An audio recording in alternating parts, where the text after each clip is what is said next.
Okay, now that we've got the bike unpacked, it's time for final assembly. We'll start by installing the headlight and a front fender. The headlight will always come backwards on the fork bridge, so you'll need a 10mm open end wrench and a 5mm Allen key.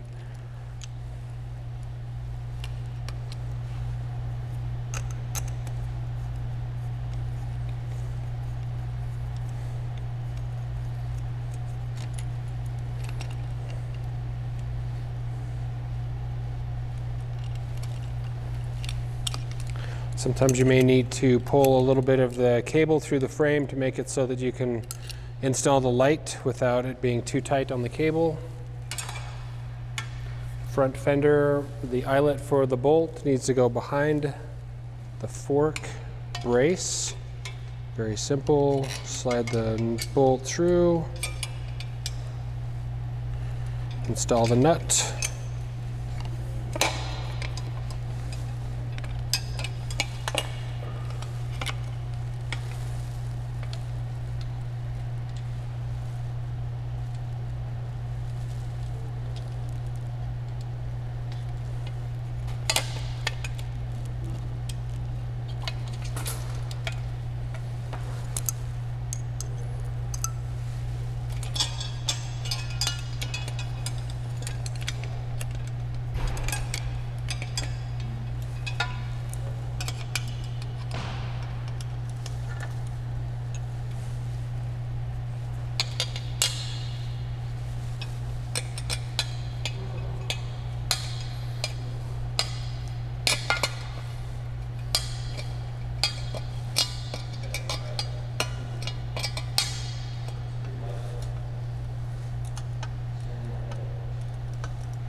Using a 4mm Allen key, install the supports for the fender.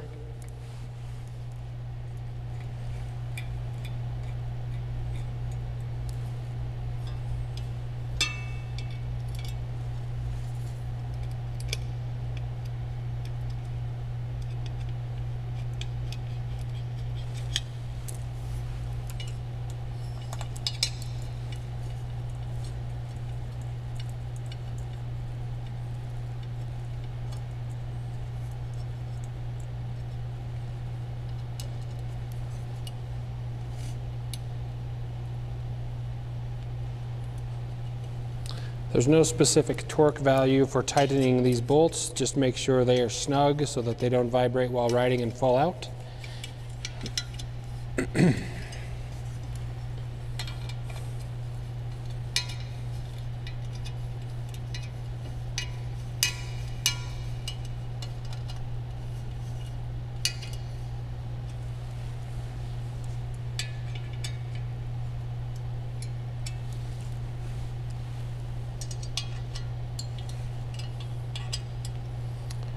Okay, for the stem installation, you'll need a 5mm hex key. Very simply remove the top cap and bolt.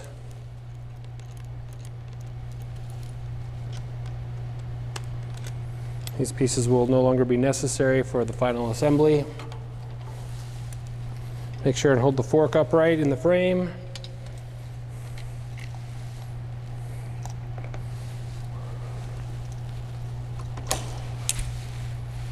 Once the stem is installed onto the fork steer tube, you'll need to undo the cam on the stem, or open the cam rather, which will allow you access to a 5mm Allen bolt to secure the stem to the fork.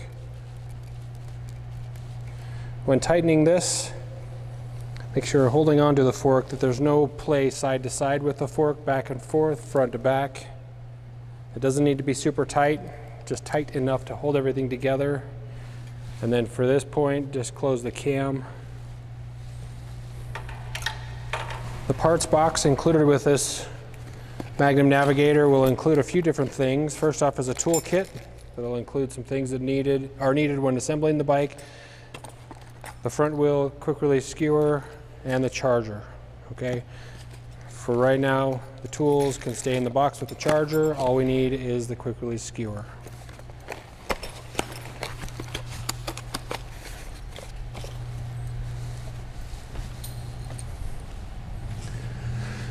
When installing the skewer, the safest way to install it is with the lever side on the opposite side of the brake rotor.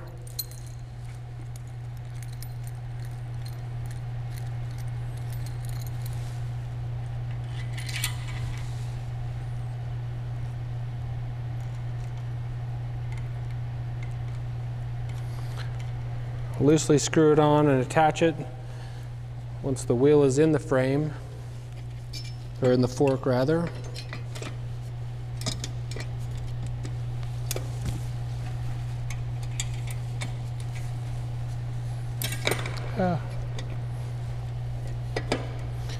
Make sure to properly tighten the lever, which you do by tightening the nut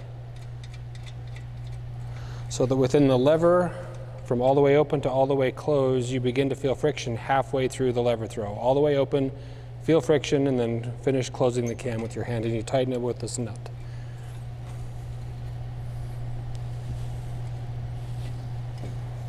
Friction halfway through. Continue pressing it into place. Spin the wheel. If you hear any noise, it's highly likely the fender, which in this case, the fender is rubbing the wheel. A very easy adjustment.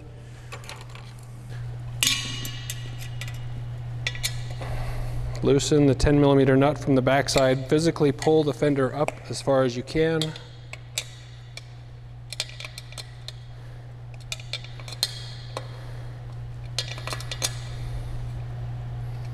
Tighten the two together. Spin the wheel again to make sure there's no noise. And just as it should be, no noise at all. It's perfect.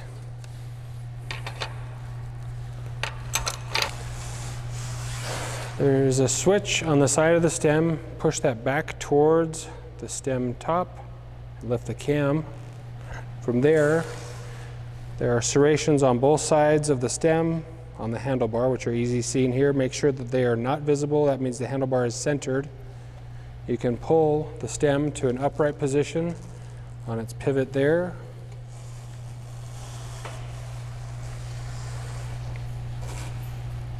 Let's change sides. Making sure the stem is in alignment with the front wheel. The bars are rotated back to a comfortable position. Close the stem cam. Lock it into place. Pull the bars, try to rotate them physically. If you can, it's not tight enough, and you'll need to address that with this bolt here.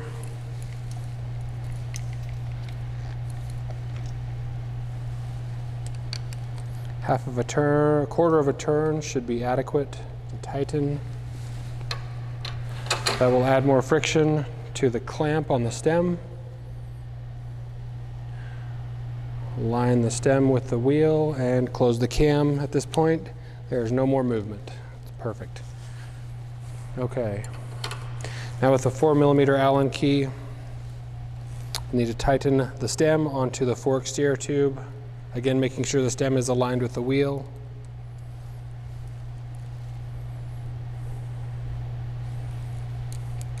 Tightening these screws in such a way that it's similar to the lug nuts on a car, on a vehicle wheel, where you want to tighten them at the same rate, not one of them all the way over the other, so that as they tighten at the same rate, they share the strength of the tightening. Best way to check to make sure it's tight enough is to position the wheel between your legs and physically turn the handlebar, seeing if you can get any play. I believe it's 15 Newton meters to tighten this with, and once it's tight enough, you will not be able to move the handlebars with the wheel locked between your legs. That means it's tight enough. Move on to installing the pedals. It's always a good idea to apply some grease to the threads of the pedal.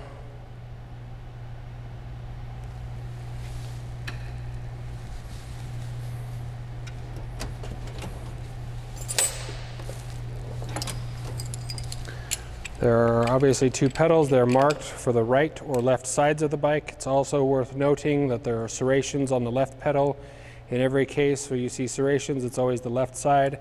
You can either use the 15mm open-end wrench that's supplied with the toolkit, or a 6mm Allen key from the back side of the pedal to get it tightened in properly. You should be able to start by hand.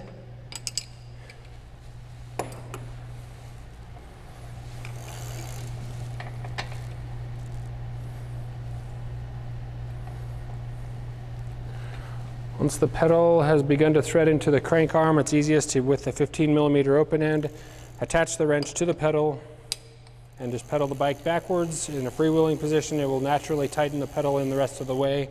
Just apply a little bit of pressure so that it's as tight as it needs to be. Both sides.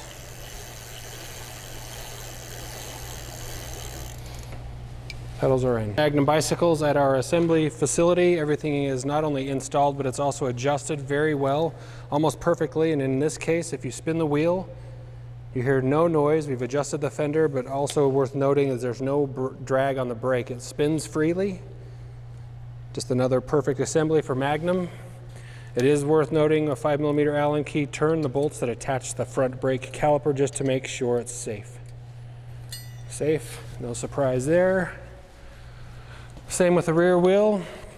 Turn the drivetrain, make sure the wheel is spinning. It doesn't slow down, there's no noise from the brake caliper. Also a good idea to make sure and check all the bolts to make sure that they're tight. And no big surprise, they're all torqued properly. From there, we check the drivetrain, which includes just moving the pedals to make sure that the drivetrain's moving. We want to go through all the shifting, position the shifter in the number 8 position, or the smallest cog in the back. While pedaling, shift through all of the gears one at a time, listening for any excessive noise or misshifting. Shift all the way to first gear and then back down to 8. As is the case, it's adjusted perfectly from the factory. No dragging, no extra noise. Each shift happened perfect. So we've done the brakes, the shifting, the stem, the handlebar, the fender. Last thing, you can turn the power onto the battery with the button at the top of the battery. Turn it on. All bikes ship with an 80 to 85% charge on the battery. This is perfect, it's ready to go. The power switch on the handlebar, you turn that on. Of course, the display lights up. You can see that it's on and ready. I'm going to turn the power assist up to level 4. And when turning the pedals, you'll be able to hear the motor engage. It's audible, you can hear the power assist works perfect, no problems. Stop the wheel, press the throttle. And the throttle is engaged and works great as well. From that point,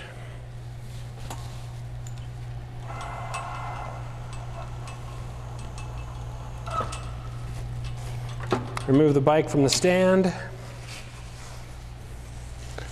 adjust the seat to your desired position. Your Magnum bike is ready to ride. Good? Okay, now we'll discuss the basic positioning of the grips, the handlebars, and the stem on your Magnum Navigator or Magnum bike in general. First up, the grips are anatomical, meaning they have a shape and a direction. Right now you can see that they're pointed down.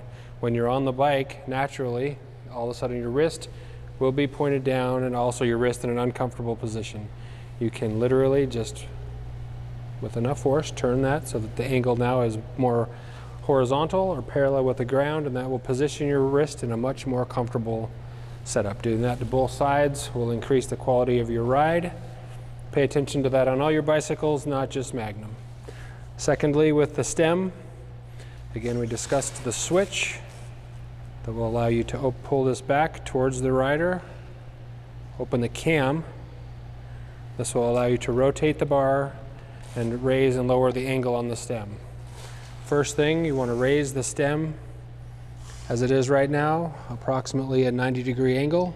We want to make it so that you're about 15 or 20 degrees raised, which is very easy. Just hold it up with your hands.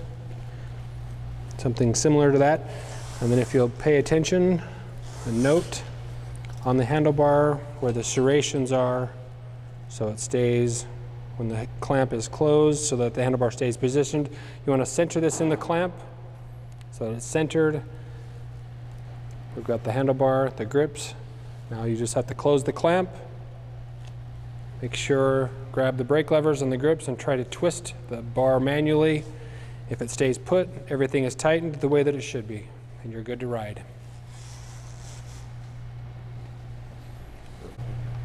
Okay, if for some reason when you pull your Magnum bike out of the box, you spin the wheel and you hear a noise that can only be described as metallic, there's a chance, very slim chance, that the caliper will not be adjusted correctly on the rotor.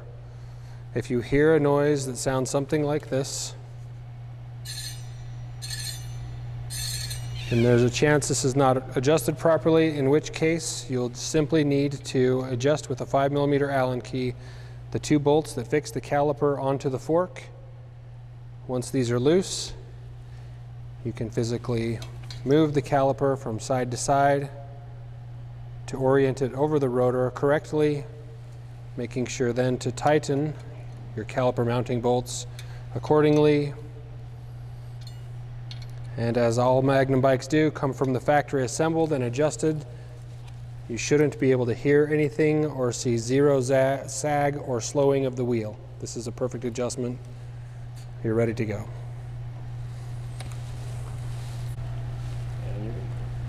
Once the fender is installed to the fork, you'll note that the fender mount has a vertical adjustment. Again with a 10mm and a 5mm. If it is in a position where the fender is rubbing the wheel, you can simply loosen that nut and bolt, and you can adjust by physically pushing or lowering the height of the fender. The idea is to raise the fender as far as you can away from the tire, at which point 10mm open end, 5mm Allen key, tighten them against each other, making sure that the fender is, of course, all the way up.